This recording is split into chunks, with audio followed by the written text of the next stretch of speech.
de la prédica de hoy, porque Él, quien Jesús, es mediador a nuestro favor. Oh,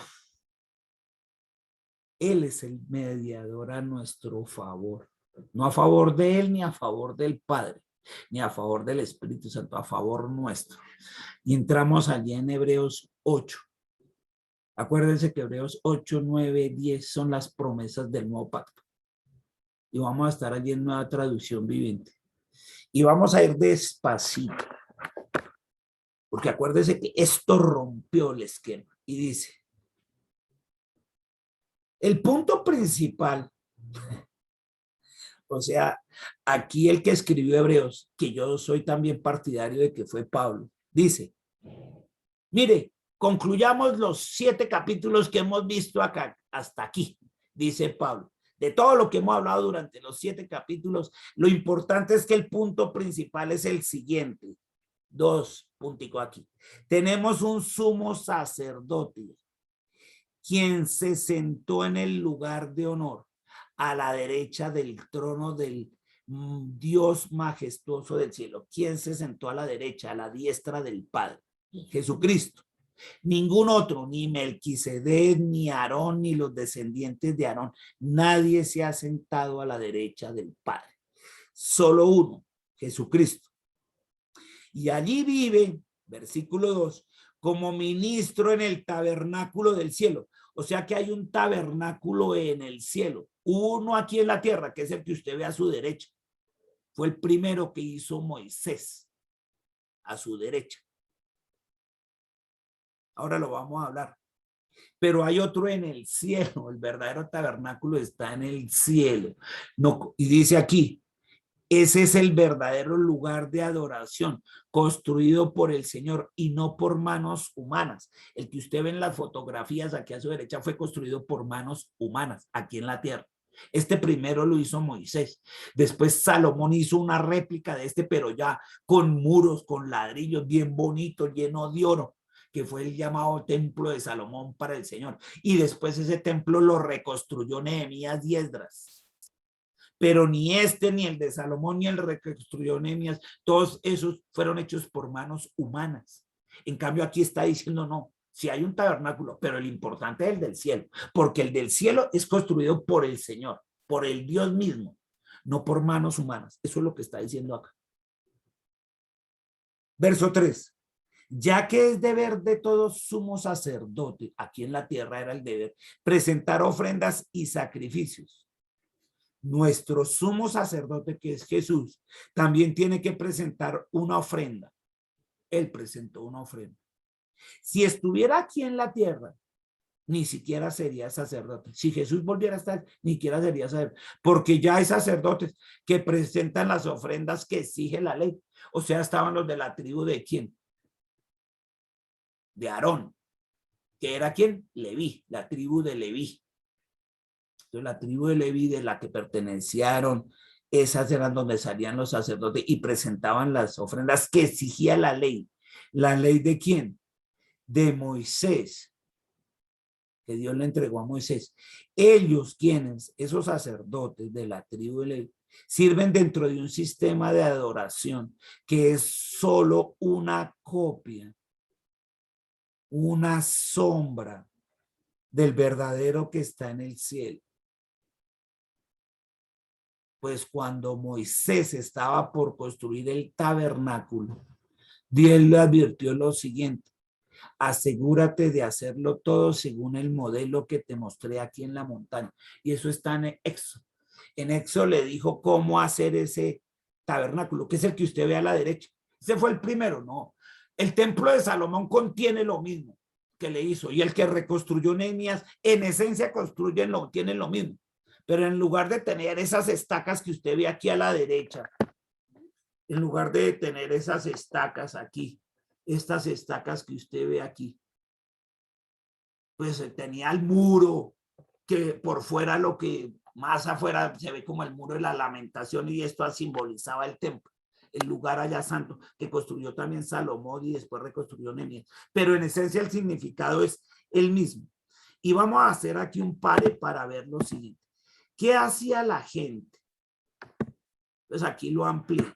La gente que hacía, mire, la gente llegaba aquí afuera, donde está la mano, y entregaba su ofrenda. Se la entregaba a quién? A un sacerdote, a uno de estos, vean, a uno de estos de blanco, de la tribu de Leví. Le entregaba bien sea, vean, le entregaba un corderito como los que ve acá, o le entregaba un becerro como los que ve acá si era una familia más grande para que alcanzara esto para toda la familia, o un becerrito si era una familia pequeña. ¿Listo?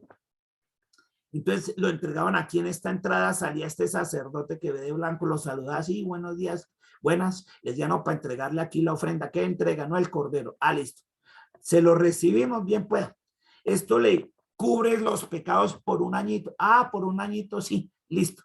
¿Qué hacían ellos ya aquí adentro? Aquí no podía entrar la gente. De aquí para adentro no podía entrar la gente. Entonces entraban a este primer lugar ya los que estaban acá, que eran ¿qué? Este es el sumo sacerdote, el que está vestido de colores.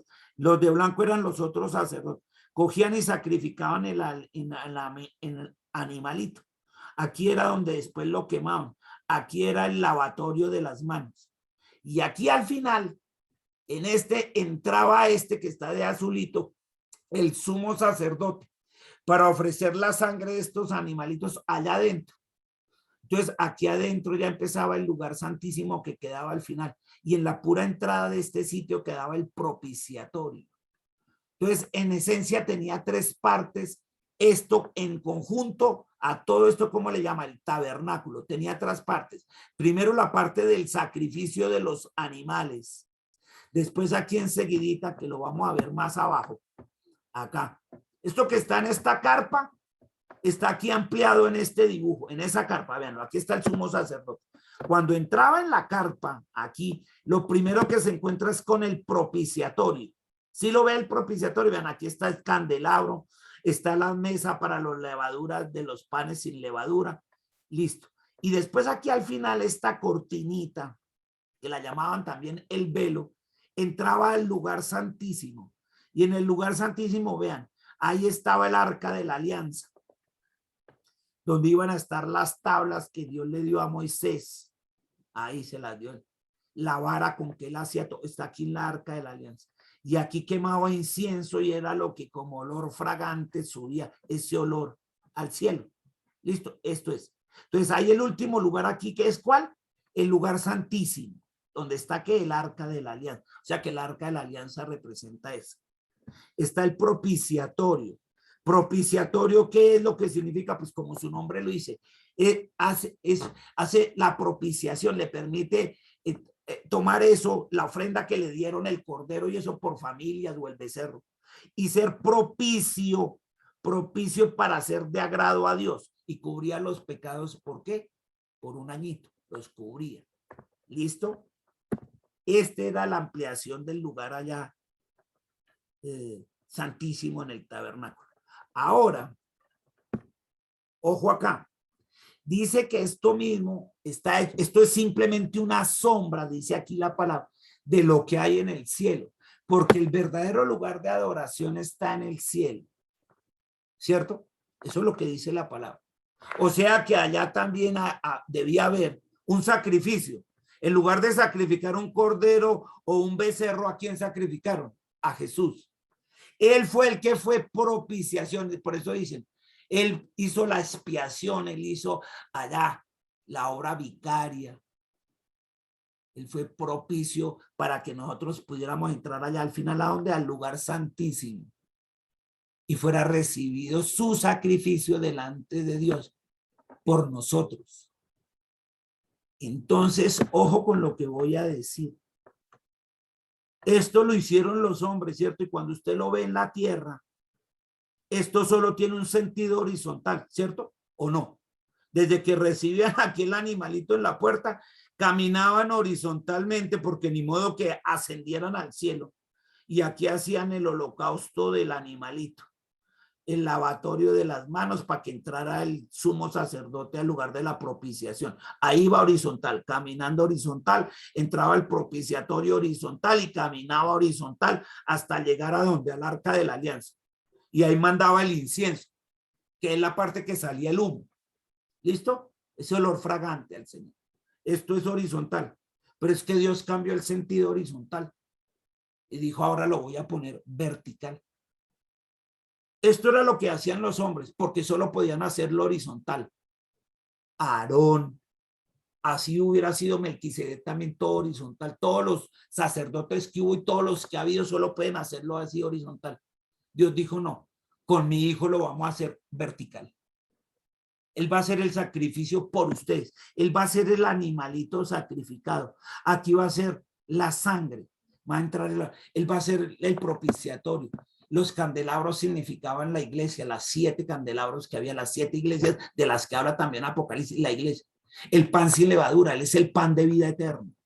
Y el arca de la alianza es el nuevo pacto, que significaba ya las tablas, y la vara, que era el Espíritu Santo. Y dijo todo eso. Ahora les doy un lugar directo conmigo, vertical, a través del Espíritu Santo. Ya no necesitamos este tabernáculo. Ya no es necesario hacer nada de esto. Porque el sacrificio fue mi hijo. Ya no necesitamos animalitos, ni becerros, ni nada. Él fue y él murió dando su sangre.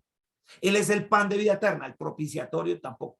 Y el lugar santísimo, nada. Ahora hay una conexión directa. Ya no necesitamos sacerdotes ni sumos sacerdotes terrenales. Porque ahora la comunicación con Dios no es mediante sacerdotes ni mediante sacrificios. Es mediante Jesucristo y esa es vertical, no es horizontal. Usted aquí en la tierra solo se puede mover horizontal, pero con el Señor usted se mueve es vertical. El palo cambió, ya no es el travesaño, ya es el vertical. Y usted tiene directamente a través del Espíritu Santo una conexión con Dios. Y esto es lo que le estaba diciendo Dios. Todo esto cambió. El lugar de adoración construido por el Señor en el cielo es mucho mayor que cualquiera que haya hecho un hombre.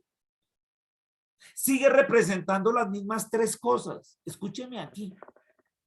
Esta primera parte representa la parte corporal del ser humano.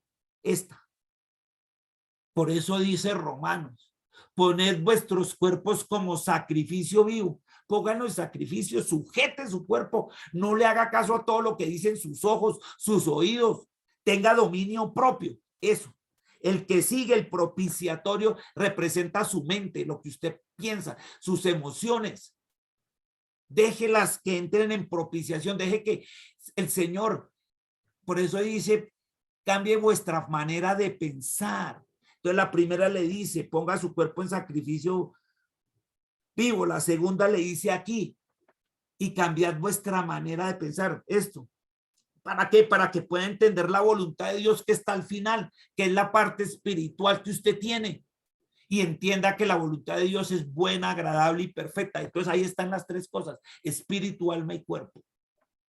Espíritu, la final, la que usted lo conecta, allá como si fuera la alianza, el pacto nuevo que hubo con Jesús a través del Hijo de Dios con Dios.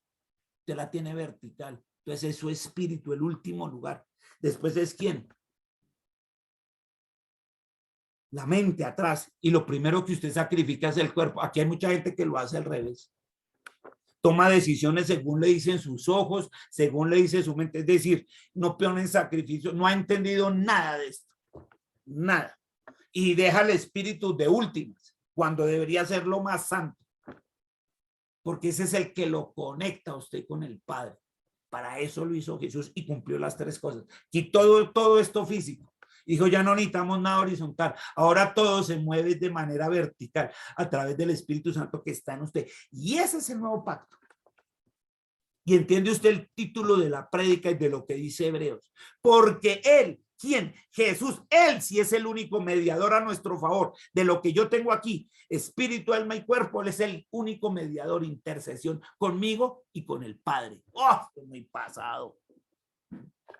Pero recontrapasado. Entonces ahora usted ya entiende acá. Verso 5. Decía que quienes, que esos sacerdotes allá de la tribu de Leví dicen sirven dentro de un sistema de oración que es solo una copia, una sombra del verdadero, del que está en el cielo. Ahora usted ya lo entiende. Pues cuando Moisés estaba por construir este tabernáculo del que estamos hablando, Dios le advirtió lo siguiente: asegúrate de hacer todo lo que el modelo que te mostré, este modelo con medidas y todo, se lo dio Dios a Moisés para que lo construyera. Pero ahora, dice el verso 6, ahora en estos días, ahorita para usted y para mí, a Jesús nuestro sumo sacerdote se le ha dado un ministerio que es muy superior al sacerdocio antiguo, a ese que estamos hablando, porque él es mediador a nuestro favor, y de ahí salió el título de la prédica. Él es mediador a nuestro favor de un mejor pacto. Ya no necesitamos este pacto con la ley, ni con el legalismo. No, es mejor de un nuevo pacto basado en mejores promesas. Ojo, y aquí va a decir, el nuevo es de mejores promesas que el antiguo. Ojo con vivir solo con las del antiguo. Hay mejores promesas en el nuevo pacto, en este que acabamos de explicar. Si el primer pacto no hubiera tenido defectos, es decir, ¿quién? El de la ley de Moisés con los sacerdotes y todo eso, la tribu, no habría sido necesario reemplazarlo por un segundo pacto. Si hubiera sido tan bueno, Dios dice, pues ¿para qué hago otro pacto? Pues si el primero funciona, no hubiera sido necesario. Entonces vamos a ver aquí, en esto de Moisés, para entender lo que sigue, para empezar a entender todas estas nuevas promesas, ¿vale? Y dice allí en la palabra del Señor. Mire, vamos a ver otra vez nuestro dibujito que les gustó mucho. ¿Se acuerdan que vino Abraham? ¿Abraham tuvo a quién? A Isaac. Vean, aquí está el hijo de Isaac.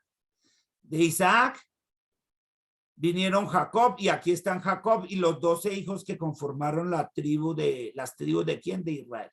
¿Listo?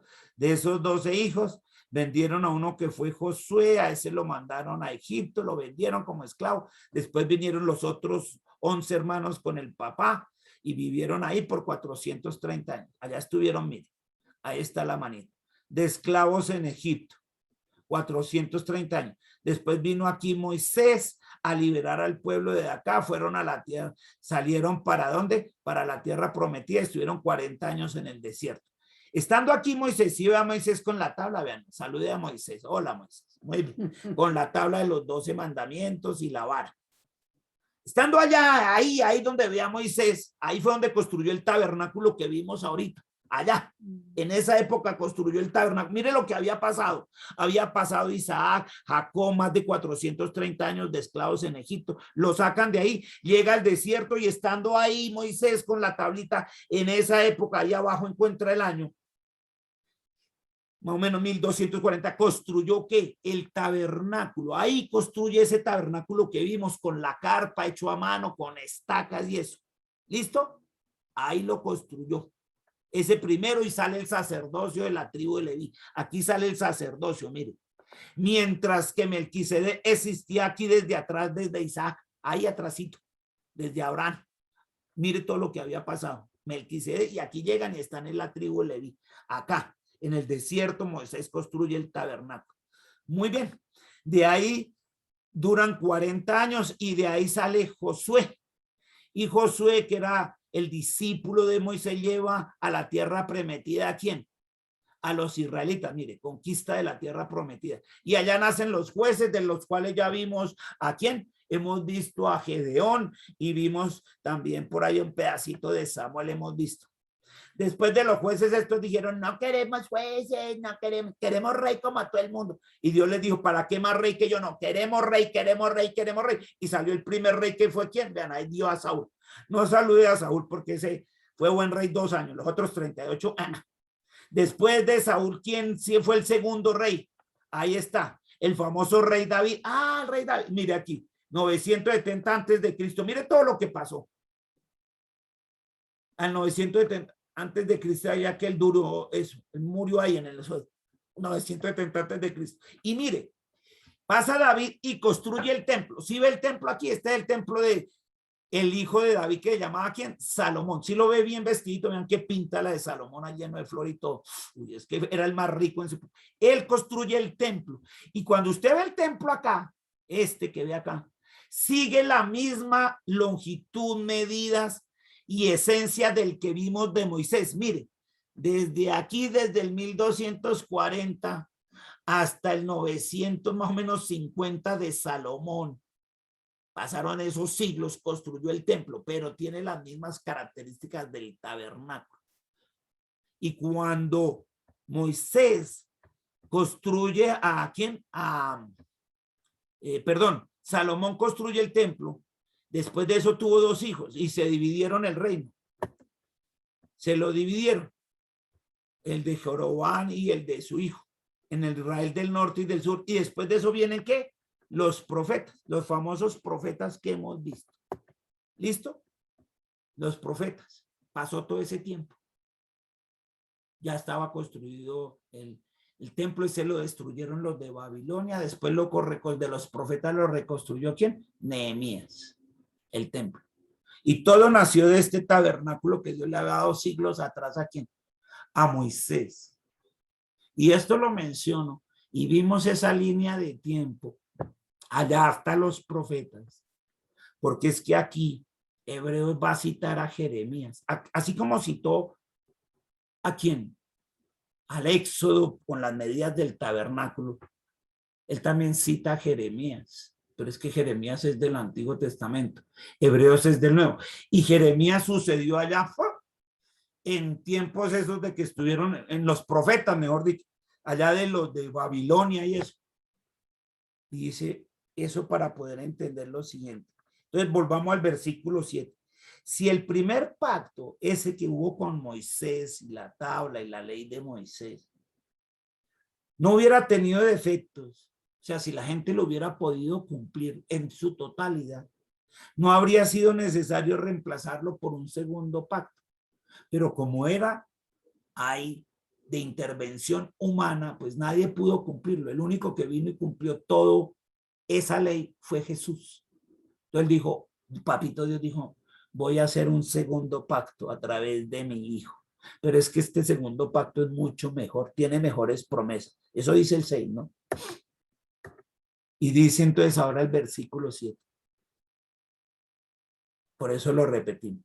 Si el primer pacto no hubiera tenido efecto, no había sido necesario reemplazarlo con un segundo pacto. Verso 8. Pero cuando Dios encontró defectos en el pueblo porque no cumplió ese pacto que hizo con Moisés, se lo entregó a través de Moisés. Dijo, ¿quién dijo? El Señor, Dios. Se acerca el día, dice el Señor, en que haré un nuevo pacto con el pueblo de Israel y de Judá.